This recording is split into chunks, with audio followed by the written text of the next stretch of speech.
ide atau idealisme keluarga. Bagaimana setiap kita itu, apakah itu seorang suami, apakah itu seorang istri, apakah itu seorang anak, yang menjadi bagian dari keluarga itu berkontribusi ya, untuk menjaga dirinya masing-masing ya, dan juga menjaga keluarganya ya, supaya tetap bisa menjaga akhlaknya, menjaga moralnya, menjaga agamanya, sehingga terhindar dari yang namanya perbuatan-perbuatan maksiat yang bisa menjerumuskan ke dalam neraka. Kira-kira semangatnya seperti itu secara sederhana bisa kita sampaikan.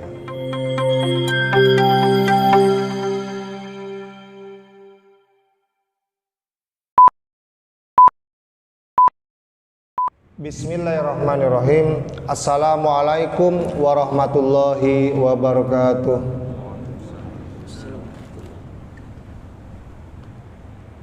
Hamdan syukran lillahi wahdah wala haula wala quwata illa billah. Asyhadu an la ilaha illallah wa asyhadu anna Muhammadan abduhu wa rasuluh.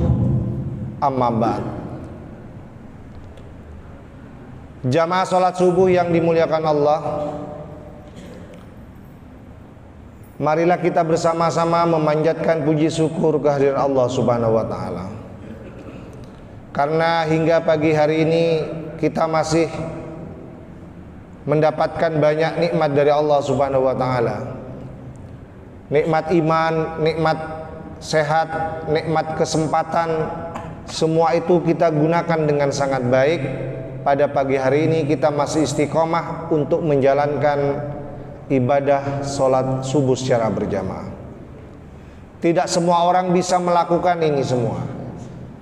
Tapi pada pagi hari ini kita masih membuktikan diri bahwa kita ini benar-benar hambanya yang bersyukur, yang bisa menggunakan segala nikmat yang Allah berikan itu dalam rangka untuk meningkatkan keimanan dan ketakwaan kita kepada Allah Subhanahu wa taala. Harapan kita semua, semoga sujud, ruku dan zikir kita pada pagi hari ini bisa membantu kita untuk mengawali hari-hari ini dengan berbagai amal ibadah dan amal soleh dan kebaikan-kebaikan lainnya. Bapak Ibu sekalian, jamaah sholat subuh yang berbahagia, salam serta salam marilah kita juga sampaikan kepada junjungan kita Nabi Muhammad SAW, kepada keluarganya, kepada sahabatnya, dan juga tentunya kepada seluruh umat Islam yang masih setia untuk berpegang teguh kepada ajarannya hingga akhir zaman nanti. Bapak Ibu sekalian, jamaah sholat subuh yang berbahagia, pada pagi hari ini marilah kita mengingat kembali, karena pada pagi hari ini kita sedang diingatkan oleh negeri ini betapa kita itu punya hari yang namanya Hari Santri Nasional, tepat pada tanggal 22 Oktober. Jadi kalau mungkin sebagian kita menganggap ini tidak populer karena ini memang baru di antara peringatan-peringatan yang lain, ini termasuk yang baru. Jadi kita ini punya ternyata tanggal 22 Oktober yang itu dianggap sebagai peringatan Hari Santri Nasional. Bapak Ibu sekalian, jamaah sholat subuh yang berbahagia, oleh karena itu sangat baik kalau kita menjadikan momentum ini ya, walaupun kita ini tidak semuanya nyantri seperti mereka yang belajar di pesantren ya, tetapi menjadi penting ya, ini juga perlu kita ingat ya, bahwa kita ini walaupun tidak pernah belajar di pesantren ya, tapi paling tidak kita ini ngaji ya, setiap hari Ahad, setiap hari Senin ya, dan hari-hari yang lain. Karena menurut saya seorang santri itu tidak harus dia belajar secara formal di sebuah lembaga pendidikan pesantren, ya. Tetapi kalau kita ingin memperluas istilah santri ini dengan pengertian yang lain, ya, seperti yang saya sampaikan tadi, setiap orang yang mau belajar ilmu agama, bertafakuh fid din, ya, itu sebenarnya juga bisa kita sebut sebagai santri, ya. Jadi semangat mengaji, semangat bertafakuh fid din itu sebenarnya semangat seorang santri. Bapak Ibu sekalian, jamaah sholat subuh yang berbahagia, pada pagi hari ini kita secara singkat ingin, ya, berbagi pengalaman, ya, mengapa kita itu harus menjadi seorang santri walaupun kita ini tidak belajar secara formal di sebuah lembaga pendidikan pesantren, ya. Kebetulan, ya, saya pernah mengalami menjadi seorang santri dengan pengertian yang pertama, ya, belajar di sebuah lembaga pendidikan pesantren. Saya ingat saya belajar itu mulai tahun 94, ya, sampai 98. Jadi selama 4 tahun saya mengalami menjadi seorang santri yang menurut pengertian yang pertama tadi, belajar di lembaga pendidikan pesantren. Bapak Ibu sekalian, jamaah sholat subuh yang berbahagia, ketika itu pada tahun 94 itu, pemikiran kami di keluarga itu sederhana. Kenapa harus menjadi santri? Kenapa harus memilih pendidikan pesantren? Ya. Barangkali ini bisa kita sharingkan, bisa kita bagikan, ya, dengan harapan barangkali di kalangan kita ini punya semangat yang sama, ya. Nah, Bapak Ibu sekalian, jamaah sholat subuh yang berbahagia, sebagai sebuah keluarga, ya, barangkali sama dengan semangat keluarga yang lain di Indonesia ataupun semangat kita semua yang punya keluarga masing-masing, ya. Kenapa kita ingin anak-anak kita itu menikmati pendidikan yang namanya pendidikan pesantren itu, ya. Sebagaimana keluarga pada umumnya ada kekhawatiran memang, ya, kita ini hidup di zaman modern, ya, dengan segala persoalannya, ya, dengan segala tantangannya, ya. Banyak keluarga itu gelisah dengan perkembangan perilaku, ya, remaja pada umumnya, ya. Ada banyak orang menyebutkan di zaman modern ini terjadi yang namanya dekadensi moral, ya. Bagaimana akhlak moralitas anak-anak kita itu, ya, mengalami penurunan, ya, karena tidak mampu, ya, tidak mampu menjawab berbagai persoalan, tantangan-tantangan kehidupan di zaman modern ini. Oleh karena itu, ada banyak keluarga kemudian ingin memilih pendidikan yang tepat untuk anak-anaknya, ketemulah dengan lembaga pendidikan yang namanya pesantren itu. Jamaah yang berbahagia, jadi semangatnya sama seperti yang difirmankan oleh Allah dalam sebuah ayat, a'udzubillahi minasyaitonirrajim, qu anfusakum wa ahlikum naro waquduhan nasu wal hijarah. Sebuah ayat yang populer yang setiap keluarga, ya, saya yakin bisa mengingat ini dengan baik, ayat ini dengan baik, ya. Qu anfusakum wa ahlikum naro. Jagalah diri kamu dan keluargamu itu dari api neraka. Jadi semangat keluarga kami pada waktu itu bagaimana kita bisa menjaga semua anggota keluarga termasuk anak-anak kita itu supaya terjaga akhlaknya, terjaga moralitasnya, ya, sehingga mereka tidak melaksanakan perilaku-perilaku, ya, perbuatan-perbuatan, ya, yang itu mengarah kepada perbuatan-perbuatan yang bisa menjerumuskannya kepada neraka. Kira-kira seperti itu, ya, ide atau idealisme keluarga. Bagaimana setiap kita itu, apakah itu seorang suami, apakah itu seorang istri, apakah itu seorang anak, yang menjadi bagian dari keluarga itu berkontribusi ya, untuk menjaga dirinya masing-masing ya, dan juga menjaga keluarganya ya, supaya tetap bisa menjaga akhlaknya, menjaga moralnya, menjaga agamanya, sehingga terhindar dari yang namanya perbuatan-perbuatan maksiat yang bisa menjerumuskan ke dalam neraka. Kira-kira semangatnya seperti itu secara sederhana bisa kita sampaikan.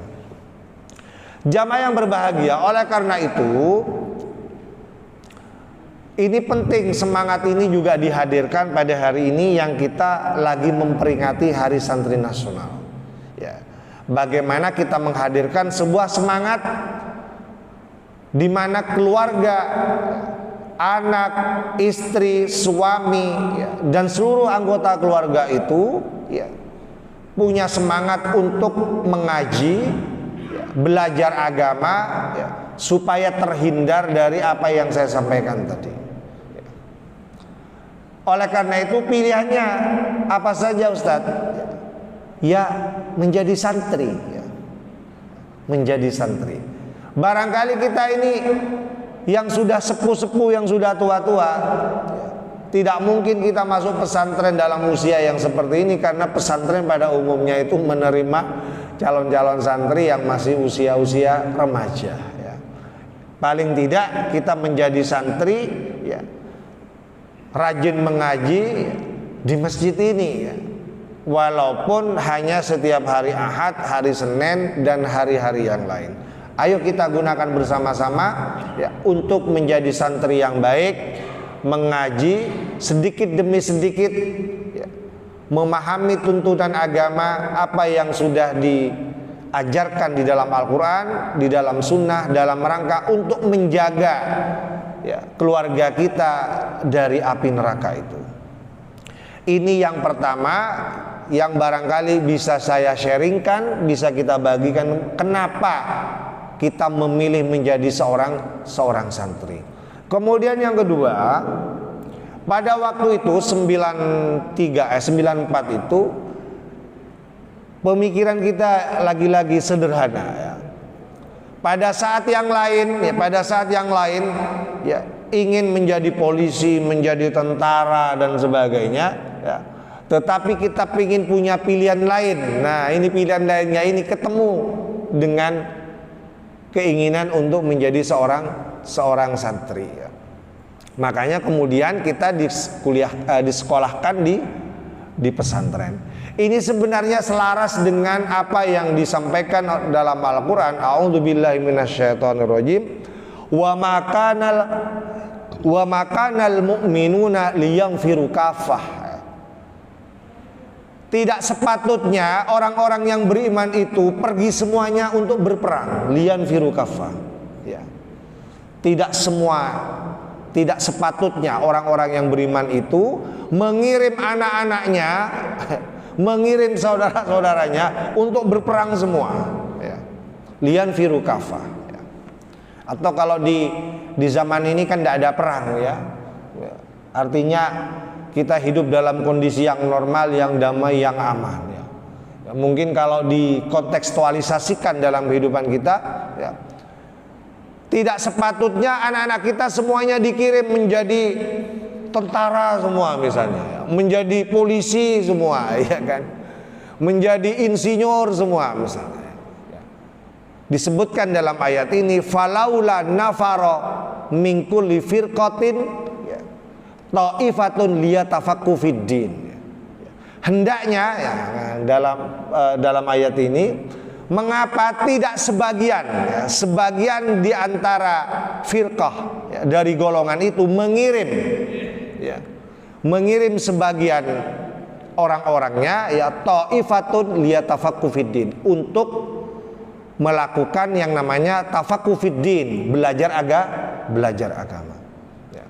Jadi sekali lagi ini saran mungkin ya, dalam Al-Quran Tidak sepatutnya orang-orang yang beriman itu mengirim anak-anaknya untuk berperang semua, membidangi satu bidang saja, itu kan. Kemudian dilanjutkan falaula nafaro min kulli firqatin, ya, akan lebih baik ya ada di setiap golongan itu ya min kulli firqatin minhum, ya, akan ada di sebagian di kulli firqah itu di sebagian golongan itu ta'ifatun, ya, sebuah komunitas, sebuah kelompok, ya, atau sebagian begitu ya, liyatafaqu fiddin, untuk belajar agama. Untuk apa? Liyandiru qaumahum, agar nanti mereka bisa mengingatkan masyarakatnya, mengingatkan kaumnya, idza raja'u ilaihim, apabila nanti mereka pulang dari pesantren, pulang dari belajar agama. La'allahum yandarun, supaya mereka semua itu terjaga. Nah, semangat ini menurut saya juga penting dihadirkan pada zaman kita hari ini, ya. Walaupun kita tahu sudah banyak anak-anak kita yang kita kirim menjadi dokter, ya kan, menjadi insinyur, ya, menjadi akuntan, menjadi polisi, ya, menjadi tentara, ya kan. Tetapi harus ada di antara anak-anak kita ini yang barangkali punya minat dan bakat belajar agama, ya. Karena mereka ini diharapkan menurut ayat ini, ya, dia akan menjadi salah satu benteng terakhir, ya, benteng terakhir, salah satu komunitas, golongan, kelompok yang barangkali nanti sepulangnya dia belajar agama, ya, bisa bantu-bantu untuk mengingatkan, ikut mencerdaskan kehidupan bangsa, kalau dalam bahasa konstitusi itu, ya. Supaya kita semuanya ini terjaga dari apa? Tadi dari ayat yang sebelumnya, ya. Supaya akhlak kita terjaga, moralitas kita terjaga. Kalau misalnya di antara kita ada yang belajar agama, walaupun belajar hanya di masjid, ya, apalagi belajar di pesantren, ya kan, nanti pulang ke rumahnya, ya, ada sesuatu yang itu tidak sesuai dengan moral, tidak sesuai dengan akhlak yang dituntunkan oleh Islam, kita bisa mengingatkan supaya semuanya mereka terjaga. Bapak Ibu sekalian jamaah sholat subuh yang berbahagia, ini yang kedua, kenapa kita harus menjadi santri, atau paling tidak semangat kita ini pada hari ini adalah semangat santri, begitu. Kemudian yang ketiga, kenapa pada waktu itu kita memilih menjadi santri? Ya. Bapak saya bilang begini, biar beda dengan saya, katanya, ya. Kalau saya dengan keluarga saat ini, ya, hidup menjadi petani, ya. Yang namanya petani mungkin Bapak Ibu tahu sendiri, apalagi di Madura, ya, bertaninya tidak sama mungkin dengan di tempat lain. Kalau di Madura, apalagi di kampung saya itu kan bertani ladang. Kalau ladang itu kan bertani kalau ada hujan, kalau nggak ada hujan kan nggak bertani, ya. Dalam arti tidak ada yang bisa ditanam, ya nunggu hujan. Kalau sekarang musim kemarau ini apa yang mau ditanam? Ya. Sementara di sana tidak ada air untuk perairan mengairi menanam, ya.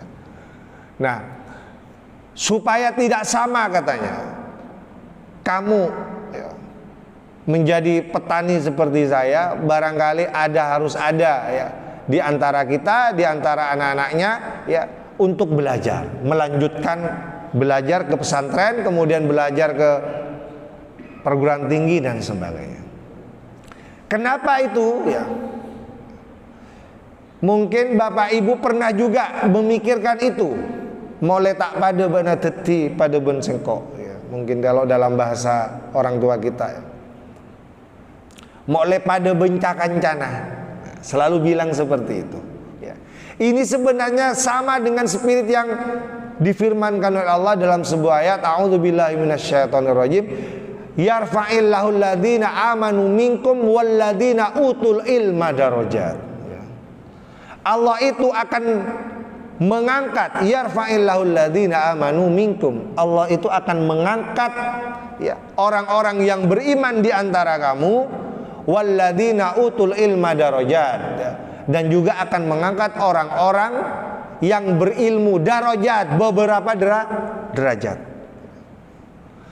Jadi tepat kalau Bapak Ibu kemudian ya, mengarahkan anak-anaknya untuk belajar ya, untuk mengaji. Tujuannya apa? Supaya nanti dia mendapatkan beberapa derajat. Allah berjanji dalam ayat ini, mereka yang menempuh jalan tolabul ilmi, ya, belajar, ya, menuntut ilmu, ya, menekuni ilmu-ilmu agama, itu dijanjikan dalam ayat ini akan dinaikkan, diangkat derajatnya.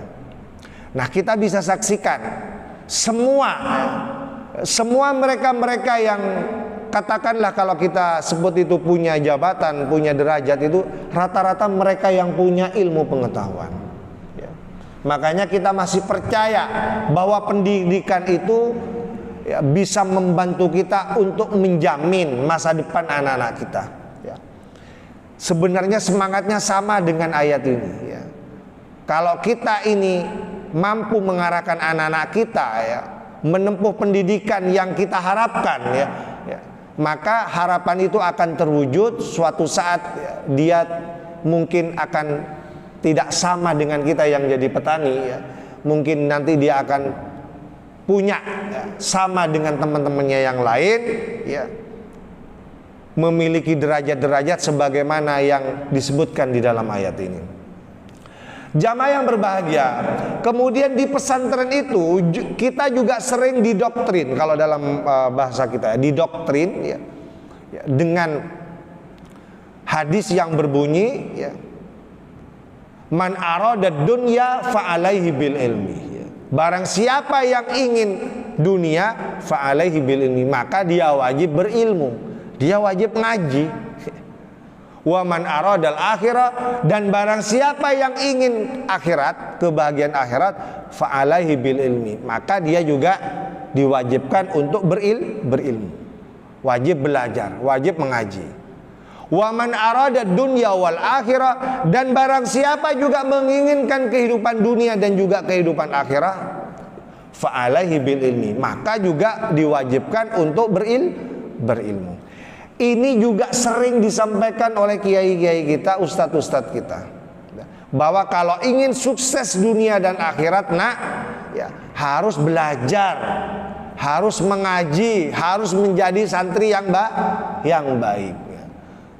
Jadi tepat semangat santri ini kalau misalnya kita hadirkan pada hari ini untuk anak-anak kita. Jadi kalau ingin sukses dunia akhirat, maka harus belajar ya, yang rajin, harus mengaji. Kenapa? Karena berdasarkan hadis ini, kalau kita ingin kebahagiaan dunia, kalau kita ingin kesuksesan dunia, fa'alaihi bil ilmi, dia wajib belajar, dia wajib mengaji. Dan juga kalau kita ingin kesuksesan dan kebahagiaan akhirat, fa'alaihi bil ilmi, maka juga wajib dengan ilmu. Kalau kita ingin dua-duanya, Ustadz, pingin kesuksesan dunia, pingin kebahagiaan dunia, pada saat yang sama juga ingin kesuksesan dan kebahagiaan akhirat, sama, fa'alaihi bil ilmi, maka diwajibkan untuk belajar. Ini semangat santri yang mestinya ya, harus kita hadirkan untuk anak-anak kita yang pada hari ini memperingati Hari Santri Nasional itu. Semangat untuk belajar, semangat untuk mengaji.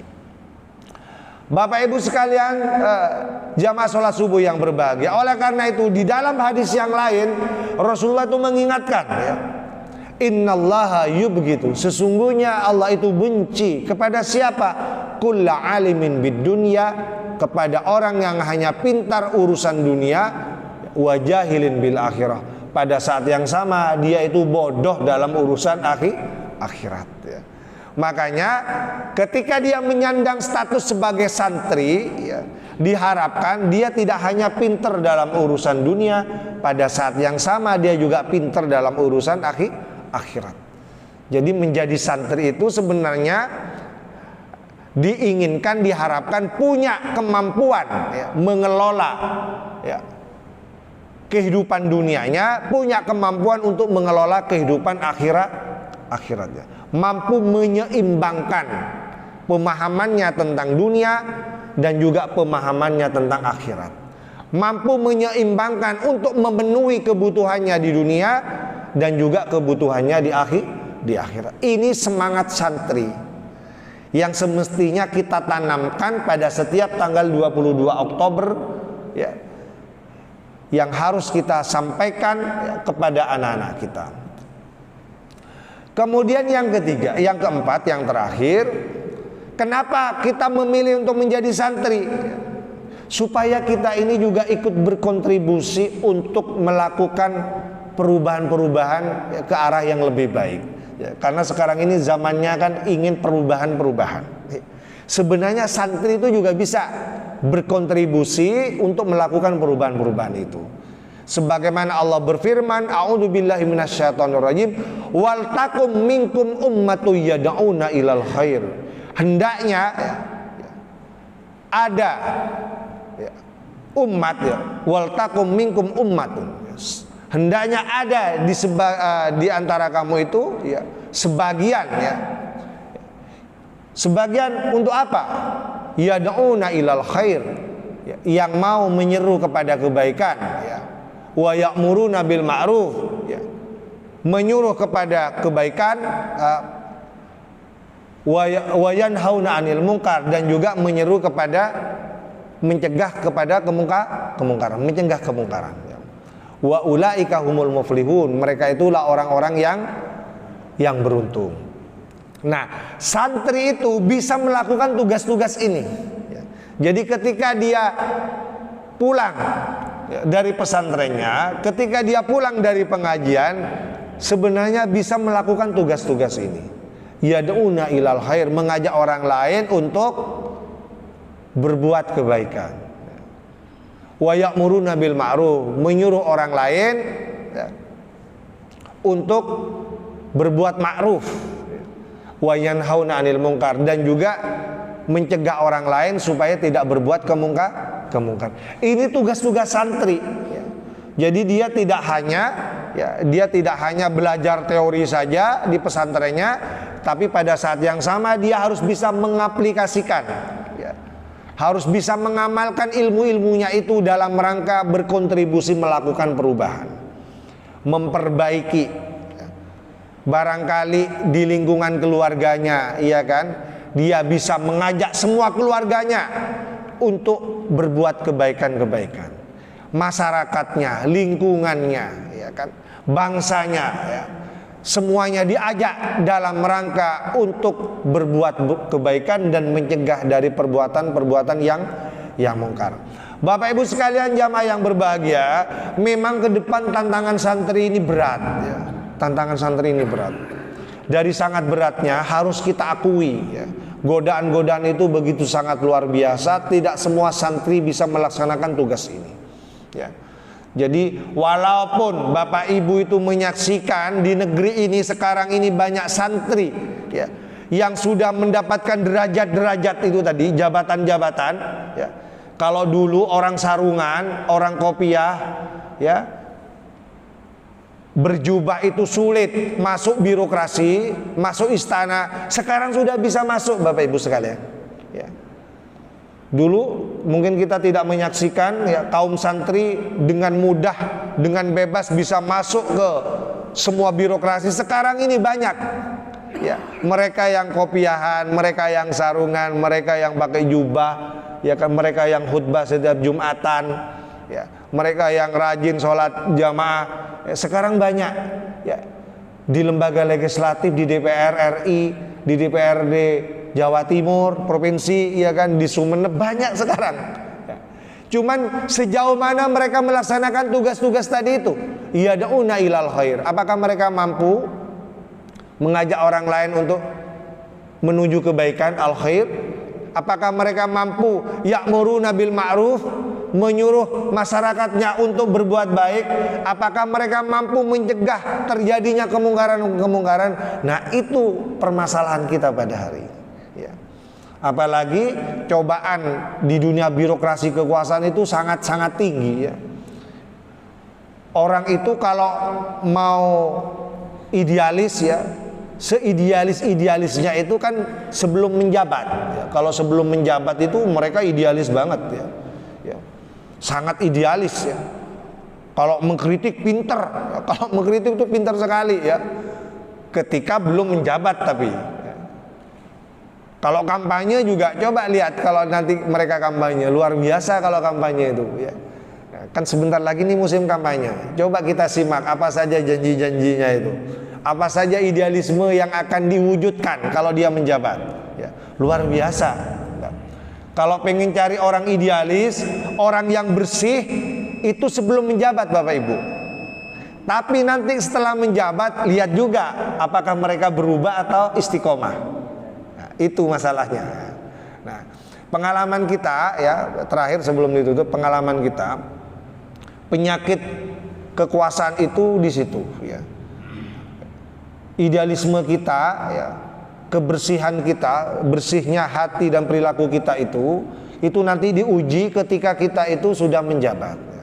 Ada banyak yang bisa istiqomah, tapi ada banyak juga yang tidak bisa istiqomah ya. Karena virus kekuasaan itu kan kalau sudah menyerang itu kan sulit ya. Banyak yang sakit gitu ya. Dan susah sembuh ya.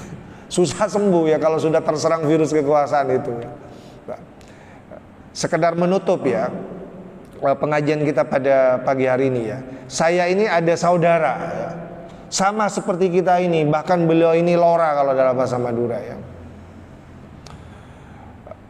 Sebelum beliau itu ya, menjabat ya, kebetulan beliau 2 periode juga jadi bupati di Bondowoso itu sama idealismenya seperti kita ya. Bahkan saya beberapa kali diajak sharing gitu kan. Nah, kemudian curhat kepada, kenapa ya dek, kita dulu sebelum jadi bupati itu ya semangatnya seperti ini ya, seperti kita kalau ngaji bareng-bareng begini ya. Tapi setelah menjadi bupati disibukkan dengan kerja-kerja politisi begitu ya, kerja-kerja pejabat begitu kan. Nah itu kadang-kadang secara tidak sadar, kadang-kadang itu lupa itu idealisme yang dibangun di pikirannya ya, di masjid dan sebagainya itu kadang-kadang lupa ya. Semangat melayani ya, ini contoh saja, semangat melayaninya tidak sama ketika dia duduk bersama kita di masjid. Kalau duduk bersama kita dengan di masjid ini ya, melayaninya sangat baik ya. Bahkan acara yang kecil-kecil saja siap melayani, diundang untuk selamatan saja hadir loh ya, karena dia kiai. Tapi setelah menjadi bupati coba saja diundang, bisa nggak hadir dia sebagai bupati, diundang acara selamatannya Bapak Ibu ya. Silahkan saja, apakah dia semudah itu ya, bisa hadir sebagaimana dia masih jadi kiai? Sulit ya. Kita saja mau ketemu di kantornya aja berjam-jam kita nunggu itu pun setelah ketemu paling cuma 5 menit dilayani ya kan. Coba dia ketika masih jadi kiai mau lama ngobrol sama kita habis sholat ini ya, ngobrolnya lama banget gitu ya. Tapi setelah jadi bupati itu diakui sendiri sama beliaunya itu ya. Nah ini tantangan-tantangan kaum santri ya. Kalau sudah punya jabatan, contoh-contoh kecil seperti ini saya kira yang perlu diingatkan. Apalagi yang besar-besar saya kira bisa lihat sendiri, tidak perlu dijadikan contoh ya. Kita mulai mengambil contoh dari yang kecil-kecil seperti ini. Bapak Ibu sekalian jamaah sholat subuh yang berbahagia, semoga apa yang saya sampaikan ini bermanfaat ya, dalam rangka ikut serta ya memperingati Hari Santri Nasional yang kebetulan ya pada hari ini ya, pada tanggal 22 Oktober ya. Baiklah kita tutup majelis kita dengan doa kafaratul majelis. Assalamualaikum warahmatullahi wabarakatuh.